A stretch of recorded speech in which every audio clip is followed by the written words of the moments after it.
এক গুরু ভাই সে DP work করতে গেল। সেখানে যে ভদ্রলোকের সাথে সে কথাবার্তা বলছিল তিনি হঠাৎ বলে উঠলেন, ভাই তোমরা তো ঠাকুর ঠাকুর করো, আমাদেরকে ঠাকুরের দীক্ষা নিতে বলো, কিন্তু আমি তোমাদের ঠাকুরের অনেক ভক্তদের চিনি যারা সৎসঙ্গে দাঁড়িয়ে কীর্তন করে, কিন্তু বাস্তবে তাদের বাড়িতে গেলে তাদের যা আচরণ বলে লাভ নেই। তাদের মধ্যে অনেকে আবার নেশা টেশাও করে, অনেকের মা বাবার প্রতি যে জঘন্য আচরণ, কথাবার্তার ব্যবহার এত খারাপ। তো তোমরা কি নিজেরা ঠিক হও? তো তোমরা যদি বলো ঠাকুরকে ধরে সবার জীবন উন্নত হয়, সবাই ভালো মানুষ হয়, তাহলে তোমাদের ঠাকুরের শিষ্যদের এই দুর্দশা কেন? তাদের আচরণ এত খারাপ কেন? খুব স্বাভাবিক ব্যাপার, এই প্রশ্নটা আসবেই, এটা আসাই স্বাভাবিক। কথা হলো, আমি যদি একটা স্কুলে ভর্তি হতে চাই, সেই স্কুলে গিয়ে যদি আমি সব স্টুডেন্টকে দেখি, সবাই সেখানে ফার্স্ট ডিভিশন পায়নি, সবাই পাস করেনি, কিছু স্টুডেন্ট ফেল করেছে। আমাকে দেখতে হবে টিচারকে, সে টিচার কীরকম পড়ান, তিনি কতটুকু পণ্ডিত, তার মধ্যে কতটুকু ডিসিপ্লিন আছে, তিনি কতটুকু যত্নশীল।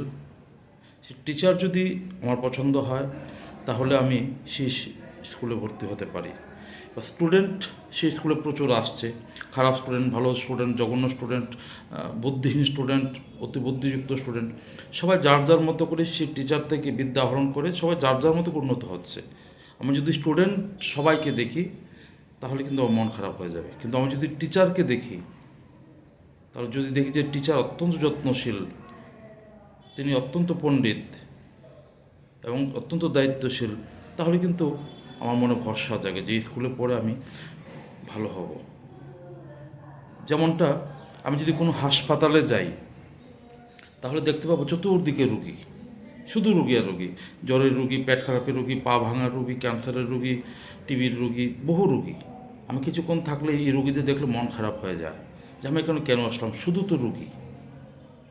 কিন্তু আমি যদি কিছুদিন সেখানে থাকি, দেখতে পাবো রোজ একজন করে ডাক্তারমশাই সেই হাসপাতালে আসছেন আর প্রত্যেকটা রুগীকে যত্ন করে পরীক্ষা করছেন, ওষুধ লিখে দিচ্ছেন, সেবা যত্ন করছেন। ডাক্তারের সেবা যত্নে এবং তার চিকিৎসায় ধীরে ধীরে একটা একটা রুগী করে সুস্থ হচ্ছে। আমি কিছুদিন থাকলেই দেখতে পাবো সেটা।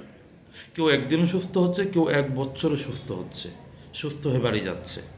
কিন্তু আমি যদি কিছুক্ষণের জন্য যাই, তাহলে কিন্তু সেটা দেখতে পাবো না, শুধু রুগী দেখতে পাবো।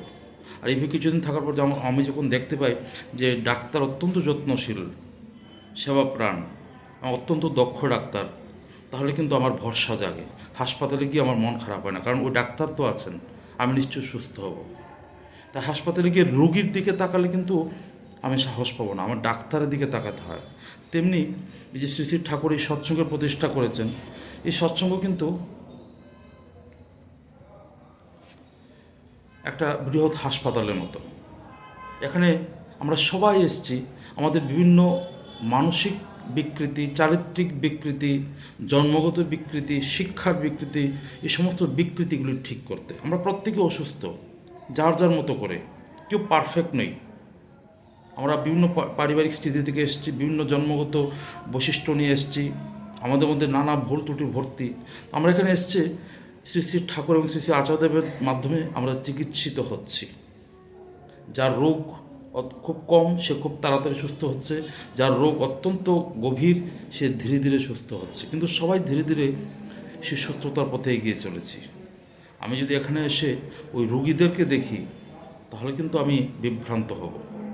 আমাকে দেখতে হবে ওই ডাক্তারের দিকে, শ্রী শ্রী আচার্যদেবের দিকে, শ্রী শ্রী ঠাকুরের দিকে। তাহলে কিন্তু আমার মনে আর প্রশ্ন আসবে না। কারণ এখানে শ্রী শ্রী ঠাকুর দীক্ষা নিতে কারো কোনো নির্ণায়ক পরীক্ষা দিতে হয় না, পরীক্ষা দিয়ে এখানে আসতে হয় না, বা কোনো ফিল্টার নেই যে যারা ভালো মানুষ তারাই শুধু এখানে আসছে। বিভিন্ন ধরনের মানুষ, অসৎ মানুষ, সৎ মানুষ, চোর, ডাকাত, বদমাস, বাটপার, ভালো মানুষ, পণ্ডিত, সবাই ঠাকুর দীক্ষা নিচ্ছে, সবাই ভালো মানুষ, সবার আচরণ অত্যন্ত সুন্দর হবে, সবাই সাধু হয়ে গেছে।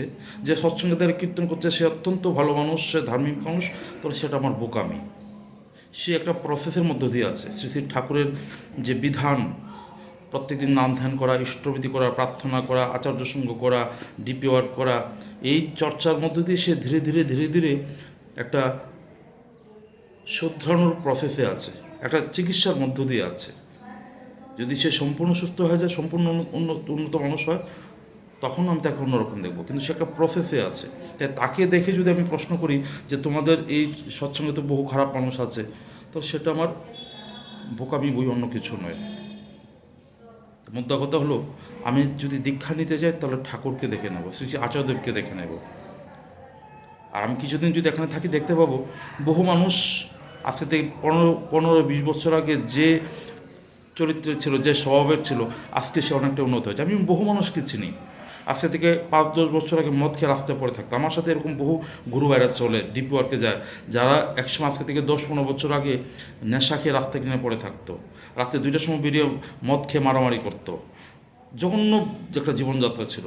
আজকে তারা শ্রী শ্রী ঠাকুর চরণাশ্রিত হয়ে স্বস্ত্রনী ব্রত গ্রহণ করেছে, আমার সাথে ঠাকুরের কাজে যায়, ঠাকুরের কথা বলে, গান গায়। এখনও তো তাদের মধ্যে কিছু কিছু অসঙ্গতি রয়ে গেছে কথাবার্তা, আচরণের, কিন্তু ওই 15-20 বছর আগের যে মানুষটা আর আজকের মানুষটা, দুটো মানুষকে যদি পাশাপাশি দাঁড়া করাই, তাহলে আমি বুঝতে পারবো ঠাকুরকে ধরে সে কতটুকু ডেভেলপড হয়েছে। আমি শুধু আজকের মানুষটাকে দেখে তাকে কম্পেয়ার না করে বুঝতে পারবো না। তাই এখানে এসে এদেরকে বিভ্রান্তি হওয়াটাই স্বাভাবিক। আমি আমাদের উষাবাজার সৎসঙ্গ মন্দিরে আমি ছোটোবেলা থেকে একজন গুরু ভাইকে চিনি, আমরা মতি কাকু বলে জানতাম। আমি যখন ওনাকে চিনি, উনি প্রত্যেক দিন সকাল বিকাল মন্দিরে এসে প্রার্থনা করেন, প্রত্যেক দিন, একদিন মিস করেন না। গ্রীষ্ম, বর্ষা, বৃষ্টি সব দিন উনি আসেন এবং প্রত্যেকটা সৎসঙ্গে যান, ঘরে ঘরে গিয়ে মানুষকে ঠাকুরের কথা বলেন। কিন্তু ওনার সম্পর্কে অনেকের কাছে গল্প শুনেছি যে উনি এক সময় অত্র এলাকার ত্রাস ছিলেন, এক কুখ্যাত দুর্বৃত্ত ছিলেন, মদ খেয়ে রামদা কাঁধে নিয়ে ঘুরে বেড়াতেন, পুলিশকে তা দিয়ে তাড়া করতেন। উনি যখন রাস্তা দিয়ে যেতেন, মানুষ দোকানপাট বন্ধ করে ফেলতো, এতটা ত্রস্ত থাকতো, ভয়ঙ্কর ছিলেন, যাকে তাকে মারতেন।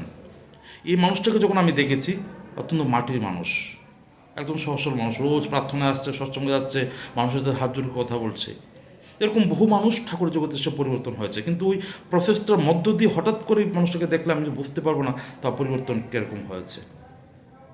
তাই বিভ্রান্ত না হয়ে আমি শুধু ঠাকুরকে দেখি, ঠাকুরকে চিনি, আচার্যদেবকে চিনি, তাকে দেখে যদি দীক্ষা নেই, তাহলে কিন্তু আমি লাভবান হব। শুধু শুধু বিভ্রান্তিকর প্রশ্ন করে বিভ্রান্তির মধ্যে জড়িয়ে নিজেকে ঠকিয়ে লাভ নেই। জয় গুরু।